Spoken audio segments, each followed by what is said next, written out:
नमस्ते। बातचीत के हमारे इस खास कार्यक्रम में आप सबका स्वागत। जैसा आप देख पा रहे हैं, आतमजीत जी हम लोग के साथ मौजूद हैं। सर, बहुत स्वागत है आपका। चूँकि दिल्ली में विधानसभा के चुनाव की आहट शुरू हो गई है, उसको लेकर के तमाम जो रिएक्शंस हैं, सत्ताधारी दल और विपक्ष या उसके अलावा चुनाव में पार्टिसिपेट करने वाले बाकी दलों के बहुत सारे आ रहे हैं। अब दिल्ली में जो मुद्दे दिख रहे हैं, फिलहाल जिस तरीके से जेपी नड्डा साहब ने टिप्पणी की, उसके बाद पूर्वांचली एक बड़ा मुद्दा है, एक बहुत बड़ी संख्या है जिसकी बदौलत शायद भारतीय जनता पार्टी ने मनोज तिवारी जैसे आदमी को दिल्ली का प्रदेश अध्यक्ष बनाया था। अब वही पूर्वांचली टारगेट हो गए हैं। इसके अलावा रोहिंग्या, बांग्लादेशी, मुसलमान, जैसा पूरे देश में मुसलमान टारगेट में है, तो ये इन सारे लोगों को भी टारगेट किया जा रहा है। अब अतुलजीत सर, पहली चीज तो मैं ये समझना चाहता हूँ कि दिल्ली चुनाव की जो शुरुआत हो रही है उसमें क्या कुछ दिख रहा है? ये जो मुद्दे हैं, ये मुद्दे कितना अहम रोल निभाने वाले हैं? पहले तो हम ये समझ लें, फिर हम इन सब की प्रासंगिकताओं पर बात करेंगे।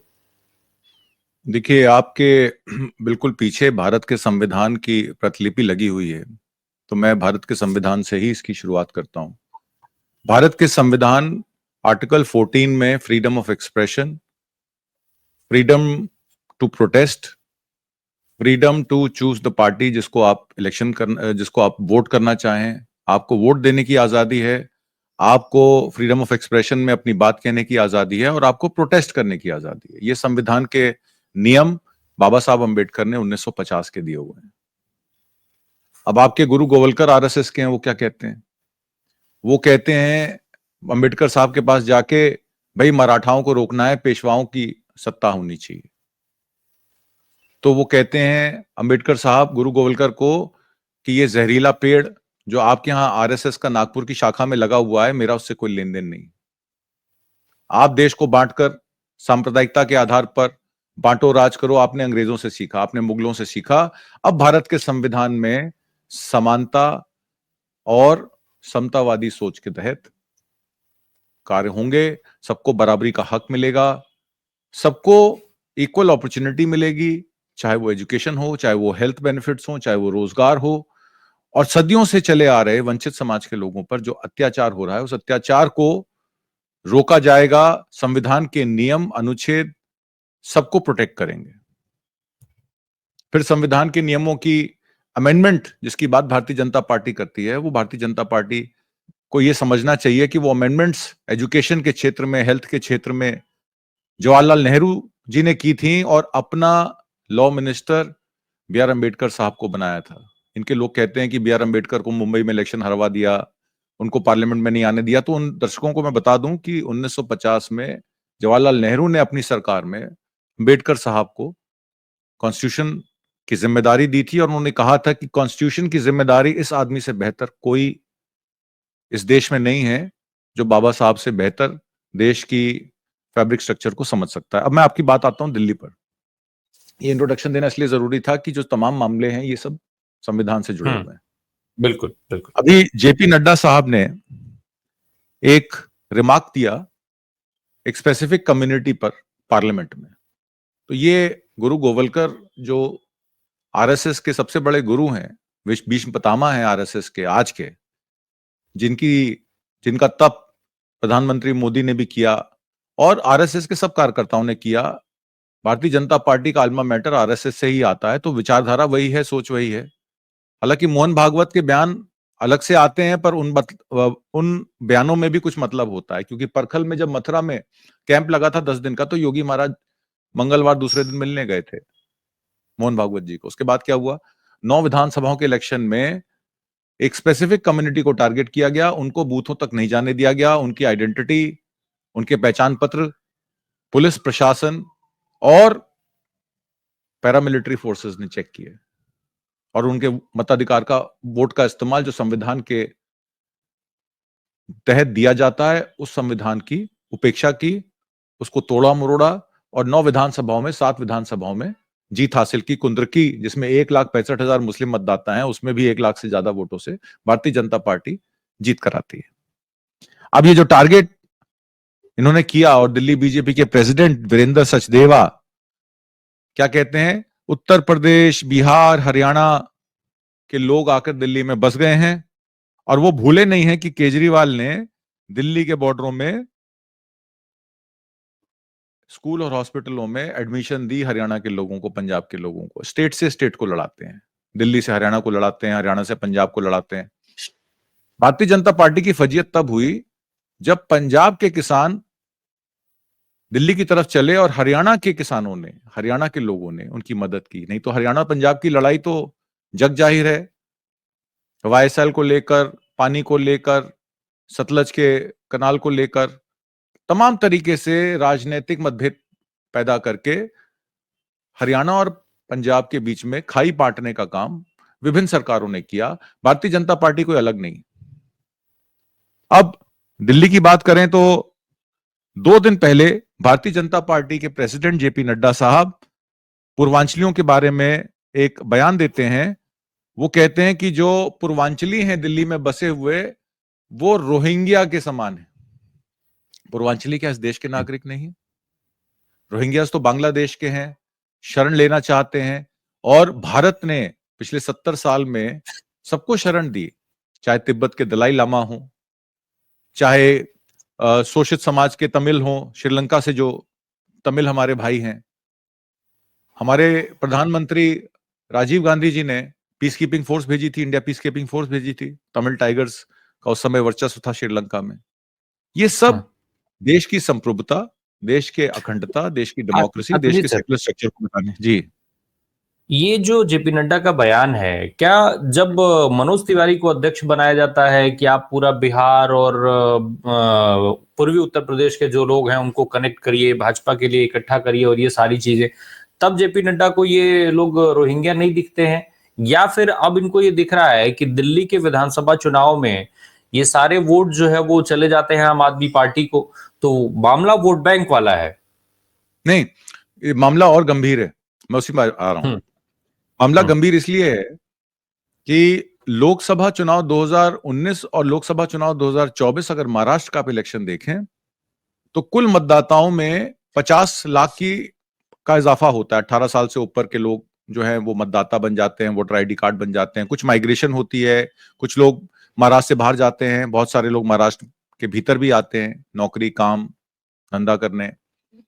तो 50 लाख मतदाता बढ़े पिछले 5 सालों में। आपको जान के हैरानी होगी कि लोकसभा महाराष्ट्र के और विधानसभा महाराष्ट्र के इलेक्शन का अंतर आपको पता है। जून में लोकसभा के इलेक्शन हुए और नवंबर में विधानसभा के इलेक्शन हुए, तो कुल फर्क 3, 4, 6 महीने का मान लीजिए।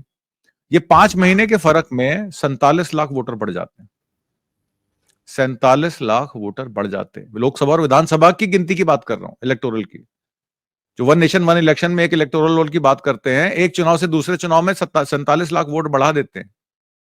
तो जेपी नड्डा को अगर आप डिकोड करें, उनका बात करने का जो अंदाज है उस पे ना जाएं, उसके मकसद पे जाएं। उन्होंने ये कहा कि हम इन लोगों को, पूर्वांचलियों को, जो रोहिंग्यास के समान हैं, जो घुसपैठिए हैं दिल्ली में, उनको हम डी रजिस्टर करेंगे और हम उनकी वोटर लिस्ट से नाम हटाएंगे। ये है असली मकसद। रोहिंग्या कहना बड़ी बात नहीं है। उनका मत का अधिकार, उनके कॉन्स्टिट्यूशनल राइट, बाबा साहब की संविधान को तार तार करना, ये काम करने का बीड़ा जो है जेपी नड्डा और मनोज तिवारी ने उठाया। अब चुनाव पर असर पड़ेगा सर इसका? चुनाव पर असर पड़ेगा, वोट पर असर पड़ेगा? पूर्वांचली वोट जो है पूरे दिल्ली में, नॉर्थ वेस्ट दिल्ली हो, आउटर दिल्ली हो, नॉर्थ ईस्ट दिल्ली हो, ईस्ट दिल्ली हो, इवन साउथ वेस्ट दिल्ली हो, साउथ ईस्ट दिल्ली हो, पूर्वांचली हमारे भाई जो हैं उनका अच्छा खासा वोट बैंक है। और वो भारतीय जनता पार्टी को वोट नहीं देते हैं क्योंकि वो बिहार, उत्तर प्रदेश से आते हैं। बिहार में भारतीय जनता पार्टी की सरकार नहीं है। उत्तर प्रदेश में किस तरीके से उनसे डील किया जाता है ये आपने देखा। उनकी मजबूरी है, कुछ ईवीएम मशीनों द्वारा, कुछ इलेक्शन कमीशन के कारनामों द्वारा, कुछ लोकल प्रशासन पर प्रभाव डाला जाता है कि अगर तुम दूसरे को वोटर दिलाने का काम करोगे तो हम तुम्हारी पोस्टिंग ऐसी जगह कर देंगे कि जहां तुम्हें पानी भी नहीं मिलेगा। आप हिंदी पिक्चरों में देखते हैं ना, पुलिस वाले को कहा जाता है तुम्हारी ऐसे ऐसे थाने में पोस्टिंग कर दूंगा जहां पानी पूछने वाला कोई नहीं होगा। तो ये इस तरीके की धमकियां देते हैं। अब आप एक बात और सुन के हैरान होंगे, पंचायती राज में डीएम और डीसी जो होते हैं वो एडमिनिस्ट्रेटिव हेड होते हैं डिस्ट्रिक्ट्स के। उनको भारतीय जनता पार्टी सरकार ने पावर दे दी कि आप जिला पंचायत सदस्य, सरपंच या जिला पंचायत अध्यक्ष को बर्खास्त कर सकते हैं। कॉन्स्टिट्यूशनल अपॉइंटेड आदमी जो इलेक्शन से लड़के जीत के संसद पंचायत का सदस्य बना, सरपंच बना, जिला पंचायत अध्यक्ष बना, उसको डीसीडीएम कैसे बर्खास्त कर सकते हैं? क्या आप एमएलए एमपी को बर्खास्त कर सकते हैं? तो पंचायती राज को खत्म करना, लोकल बॉडीज को निष्क्रिय करना, एडमिनिस्ट्रेशन को अपने काबू में करना, वन नेशन वन इलेक्शन के नाम पे स्टेट्स के मसाइलों को खत्म कर देना, क्योंकि स्टेट इलेक्शन के मसाइल स्टेट इलेक्शन में ही लड़े जाते हैं। आप उसको नेशनल नैरेटिव से जोड़ रहे हैं, one nation one election, one religion, one language, one man. तो ये जो कवायद है भारतीय जनता पार्टी की, किसी को रोहिंग्या के नाम से, किसी को पूर्वांचली के नाम से, और ये आग से खेलने का काम कर रहे हैं। मकर द्वार पे जो परसों हुआ, खड़गे साहब के साथ, प्रियंका गांधी के साथ, राहुल गांधी के साथ, और भी लोगों के साथ, और उन पर उल्टे अटेम्प्ट टू मर्डर, मानहानि के दावे, औरतों को छेड़ने के दावे, इस तरीके के बेकार के प्रयोजन कर कर सरकार मेन मुद्दे से भटकना चाहती है। इलेक्टोरल जो रोल्स हैं, जो मताधिकार है, वो माइनॉरिटीज का प्रदेशों में खत्म करना चाहती है। और यही बात संजय सिंह ने कही कि दिल्ली में शांति से चुनाव कराना हम छोड़ेंगे नहीं। और कल अरविंद केजरीवाल का बयान भी आया है, उन्होंने कहा है कि संजय सिंह अब जहां भी पूर्वांचलियों की कॉलोनियां बस्तियां हैं, एक दिन हर बस्ती को देंगे, वहां रहेंगे और लड़ेंगे, चुनाव आयोग से लड़ाई लड़ेंगे, और फिर भारतीय जनता पार्टी से भी लड़ाई लड़ेंगे, क्योंकि देश के चारों स्तंभ, कॉन्स्टिट्यूशन और चारों स्तंभ, विधायिका, एडमिनिस्ट्रेशन, मीडिया और जुडिशरी को भी तो उन्होंने काबू कर रखा है। आपने देखा वो शेखर यादव वीएचपी के इवेंट पे जाके जो बयान देता है, वो उसका इशारा अगर आप देखिए तो जगदीप धनखड़ जो सभापति हैं राज्यसभा के, उन्होंने ही तो कहा था, शान से कहिए आप आरएसएस के मेंबर हैं, शान से कहिए आप विश्व हिंदू परिषद के मेंबर हैं। तो अब उनकी हिम्मत बढ़ाने का काम, जब देश का वाइस प्रेसिडेंट, उपराष्ट्रपति, राज्यसभा का सभापति ऐसी बातें करेगा, तो फिर इस देश में क्या होगा? बिल्कुल। तो एक चीज बताएं, अभी चूंकि अरविंद केजरीवाल के नाम का जिक्र आ गया, चुनाव शांतिपूर्ण कराने की बात हो रही है, अरविंद केजरीवाल के ऊपर मामला चलाए जाने को लेकर के एलजी ने मंजूरी दे दी है अब तो मामला, अगर ईडी ने जो मंजूरी मांगी थी, तो क्या शांतिपूर्ण चुनाव कराए जाने की अपील करने के बाद अरविंद केजरीवाल की जो स्थिति है, या जेपी नड्डा साहब का ये जो बयान है, इन सबका जो रिएक्शन है, उस रिएक्शन के तौर पर इसको देखा जाए, अरविंद केजरीवाल वापस से अंदर डाले जा सकते हैं, क्योंकि बीजेपी का नुकसान दिख रहा है दिल्ली में? देखिए, अरविंद केजरीवाल को जेल में भेजकर 100 करोड़ का था मामला, वो साउथ ग्रुप का लिकर स्कैम का। अरविंद केजरीवाल को जेल में डाल के क्या मिला? कौन से सबूत मिल गए? कौन से पैसे की ट्रेल मिल गई? मनीष सिसोदिया को जेल में डाल के क्या मिला? एक बच्चे के खिलौने का झुंझुना उनके लॉकर में। तो नुकसान हुआ ना सर, लोकसभा चुनाव में दिल्ली में तो नुकसान हुआ ना। दिल्ली का नुकसान देखिए, मैं आपको बताऊं, चुनाव को आप पॉलिटिकल कैपिटल से कोरिलेट इसलिए मत कीजिए, क्योंकि चुनाव जो हो रहे हैं वो निष्पक्ष नहीं। अगर भारतीय जनता पार्टी 7 सीटें दिल्ली में जीती है, तो इसका मतलब ये नहीं है कि दिल्ली की जनता भारतीय जनता पार्टी के साथ है। इसका मतलब ये है कि दिल्ली के प्रशासन पर एलजी का कंट्रोल, गृह मंत्रालय की पकड़, मजबूती से उनका गला पकड़ा हुआ है एडमिनिस्ट्रेशन का, और इलेक्शन कमीशन ऑफ इंडिया, जिसको आप चुनाव आयोग कहिए, केचुआ कहिए, चूना आयोग कहिए, इन सब की मिली भगत से भारतीय जनता पार्टी को 7 सीटें लड़ाई और जिताई गई हैं। पब्लिक ने वोट नहीं किया भारतीय जनता पार्टी। ये जितना मर्जी अपना राग अलाप लें, ढोल पीट लें, जाते हैं आरडब्ल्यूएस के फंक्शन में, मैं तो देखता हूं इन लोगों को, आरडब्ल्यूएस के फंक्शन में जाते हैं, वहां जाके उनको तरह तरह की बातें कहते हैं, दुष्प्रचार। व्हाट्सएप यूनिवर्सिटी बहुत बड़ी यूनिवर्सिटी है, मैं भी 2-4 ग्रुप्स में जाके देखता हूं, मुझे इन्होंने डाल रखा है, मैं भी देखता रहता हूं क्या कह रहे हैं, क्या कर रहे हैं। तो इनकी मानसिकता का पता लगता है। पूर्वांचली कम्युनिटी हो, मुसलमान हो, क्या ये वहां पर वोट डालने देंगे? आपके जो दिल्ली का इलाका है, दरियागंज का इलाका है, जामा मस्जिद का इलाका है, मोतिया महल का इलाका है, या आपके ये जो कालिंदी कुंज के पास जो कॉलोनी है, जहां पे दादियों ने सीए का प्रोटेस्ट किया था, तो क्या आपको लगता है कि जाकिर नगर और इन सब एरियाज में, शाहीन बाग में, वहां चेकिंग नहीं करेंगे? वहां पे वही परिदृश्य नहीं फिर से आप देखेंगे जो आपने कुंदरकी में चलिए देखा था वो और तो बाकी खैर सब वो तो सर वो तो ये देखिए दिल्ली पुलिस इनके हाथ में है, तो उसका इस्तेमाल जैसे उत्तर प्रदेश में देखा गया था, हो सकता है वैसे ही की जाए, वो बात ठीक है। लेकिन मैं अरविंद केजरीवाल पे स्पेसिफिक सर एक चीज और फिर से पूछना चाहता हूं आपसे। अरविंद केजरीवाल चूंकि आम आदमी पार्टी के सबसे बड़े चेहरे हैं, दिल्ली में भाई सबसे विश्वसनीय चेहरे माने जाते हैं, और अगर उनको जेल में डाल देती है भाजपा, तो क्या आम आदमी पार्टी का चुनाव कैंपेन इससे इफेक्टेड नहीं होगा? भाजपा के लिए वो फील्ड नहीं, ये आसान नहीं अभी होगी? फरवरी में चुनाव है। केजरीवाल को अगर जेल में डालेंगे तो इलेक्शन वैसे ही भारतीय जनता पार्टी लूज कर जाएगी। हम्म अरविंद केजरीवाल को जेल में डालते ही भारतीय जनता पार्टी का इलेक्शन खत्म हो जाएगा। मैं आपको हम्म एक और बात बताता हूँ, थोड़ी दर्शकों को भी समझ में आएगा। आज की डेट में तमाम विपक्षी पार्टियां, इंडिया गठबंधन दिल्ली में काम क्यों नहीं कर रहा, आप बताइए।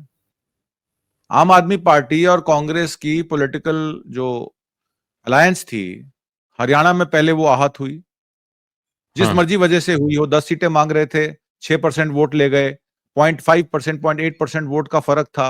तमाम धांधलियों के बावजूद इसका मतलब है कि एक तरफ की हवा कांग्रेस के फेवर में थी। आम आदमी पार्टी को अगर 5 या 7 सीटें दे दी गई होती तो ये इलेक्शन हरियाणा का कांग्रेस पार्टी नहीं हारती। ये कांग्रेस पार्टी खुद इलेक्शन हारी है, भारतीय जनता पार्टी ने नहीं हराया। और उसमें चुनाव आयोग और वहां के एडमिनिस्ट्रेशन का खूब दुरुपयोग किया गया। अब दिल्ली के चुनाव में कांग्रेस पार्टी किसको टारगेट कर रही है? आम आदमी पार्टी को, केजरीवाल को। भारतीय जनता पार्टी को टारगेट नहीं कर रही है। राहुल गांधी किसको टारगेट कर रहे हैं? मोदी और अदानी और अमित शाह के नेक्सस को, अमोशा।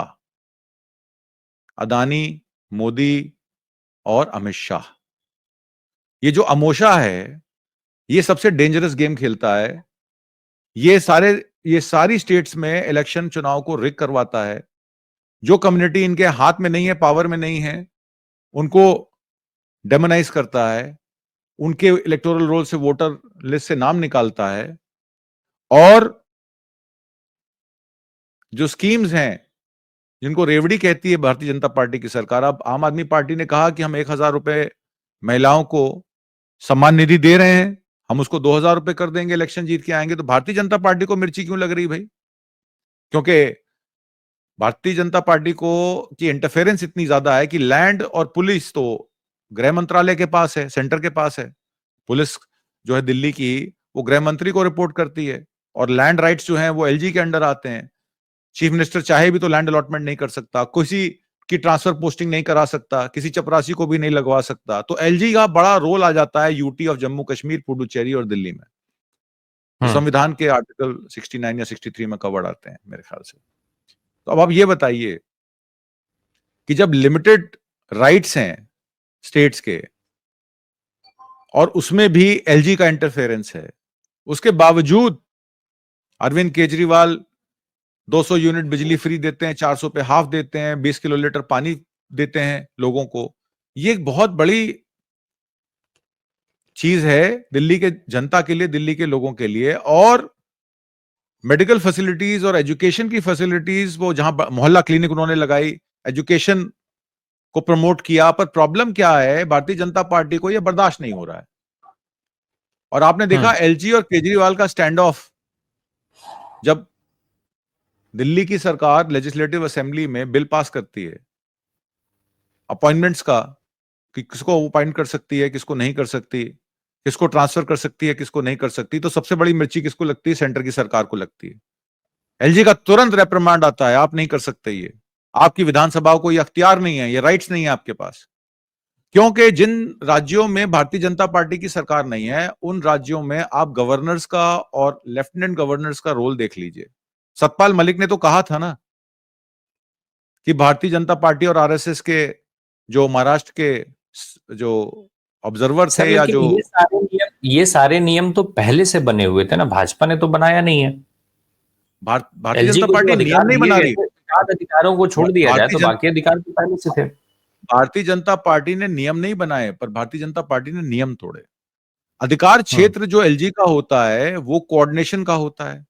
अब आप बताइए, केरल में गवर्नर के पास क्या राइट्स हैं कि वहां की जो यूनिवर्सिटीज के कुलपतियों की अपॉइंटमेंट है उसमें छेड़छाड़ी करे?